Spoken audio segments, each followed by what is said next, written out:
All right, y'all, D-Lo here. So, been seeing everything on the internet, or excuse me, on YouTube about Canelo Alvarez and Caleb Plant having their face off, and people giving their takes on what they think of that presser and how it went left and all. So let me give my take on it. Sure, there's somebody who cares to hear my perspective on it, and I certainly want to hear, and read the comments from those of you who watch this video and have a take on it. I'd like to know how you feel about it. But as for how I saw it, so for those of you who haven't seen it, which I'm sure that you are in the minority, but Caleb Plant and Canelo, they had their little face off. They were, talking in each other's face, arguing back and forth, making little slide remarks or whatever. Who knows what they were saying? But because I didn't catch a video that had anyone close enough to really hear.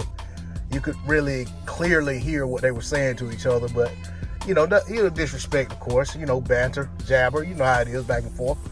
But ultimately, it got to a point where Canelo, I guess, felt like he had enough, or wanted to show Plant that how he felt about him, so he pushed him, shoved him across the stage, kind of reminiscent of how Big Baby Miller shoved Joshua across the stage.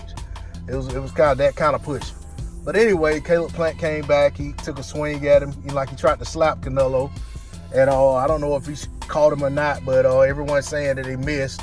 And then Canelo, took a swing at him or whatever. Caleb Plant, glasses got knocked off his face. He had a scratch or cut, whatever you want to call it, on the right side of his face. But it didn't seem like it was anything major.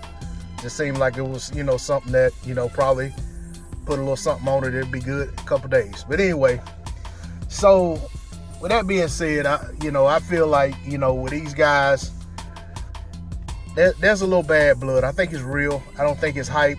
I mean, it does hype up the fight, drum up more interest in the fight. But, and the reason I think that point needs to be highlighted, because there are a lot of people who are of the belief that it's just a foregone conclusion that Canelo Alvarez is just going to beat this guy. And with people feeling that way, a lot of times they choose to not pay attention to what's going on with a fight and just feel like it's just a formality. It's a matter of time that once they show up and they fight, Canelo's going to throw a punch, Caleb Plant's going to fall down, and the fight's going to be over. Canelo's going to be undisputed, and then they just move on with their careers.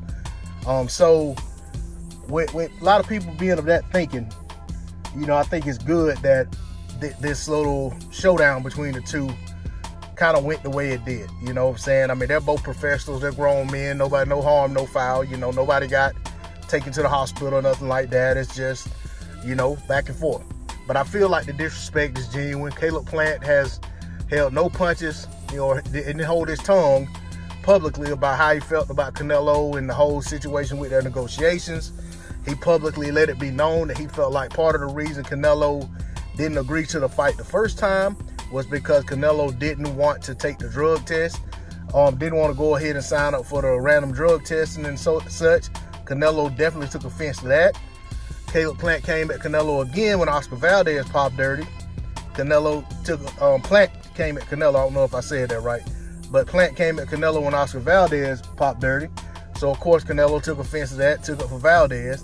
And it was just a lot of things. And also took it for himself because he was being attacked in that, that statement by Plant as well. But ultimately, not to just go on and on about all the back and forth. A lot of the disrespect between the two has to do with Plant seeing Canelo as a diva, but also seeing Canelo as a cheat and letting it be known that he feels like Canelo and his whole team are a bunch of drug cheats. And, there was at one point Canelo was threatening to pull out of the fight if Plant didn't stop calling him or bringing up the fact that he failed a drug test. So, they go into this presser with all of that stuff, all of that baggage, all of that, history between the two of them in this short period of time since it's become imminent that they were going to be fighting. So when that happens, and then they get on stage and they jaw back and forth, it's bound to be some kind of tension and friction, and what we got is what the result of it was. So ultimately these guys are going to fight each other. So if hopefully nothing derails the fight. I don't think anything like what happened today with the rail to fight. But, you know, in 2021, a lot of fights aren't getting over the line. And this one was almost one of them just because of negotiations. So hopefully the fight still happens. I like the fact that Plant's not backing down from Canelo. He's letting it be known how he feels. He's basically letting the media know how he feels about them, selling him short and undermining him and disrespecting him and not taking him seriously. And he's letting it be known that he has confidence and belief, self-belief, that he is going to beat Canelo. And as far as, you know what I'm saying, as far as he's concerned, he just got to be there on fight night and he's going to get the job done. So, you know, all of that being said, you got two guys who have, you know, disdain for each other, but ultimately believe that they can beat the other guy. And I think we're going to get a good fight when the fight does happen. These guys are going to come in there. They're going to let it all hang out. I don't think it's going to be somebody coming in there so emotional that they can't fight their fight. I just think that the fact that they have this edge about them and this chip on their shoulder about the other guy is going to make for that much more of a better fight between the two. And, you know, and it's going to play out how it plays out. I'm not going to sit here and make a prediction or anything like that. I'm just speaking on what I think and how I think that's going to impact the fight, and how I think the whole back and forth exchange is kind of good for the build-up of the fight. But that's all I got on. Y'all let me know what y'all think in the comment section. D-Lo 404 Boxing. Like, share, comment, subscribe. I'm out. Peace.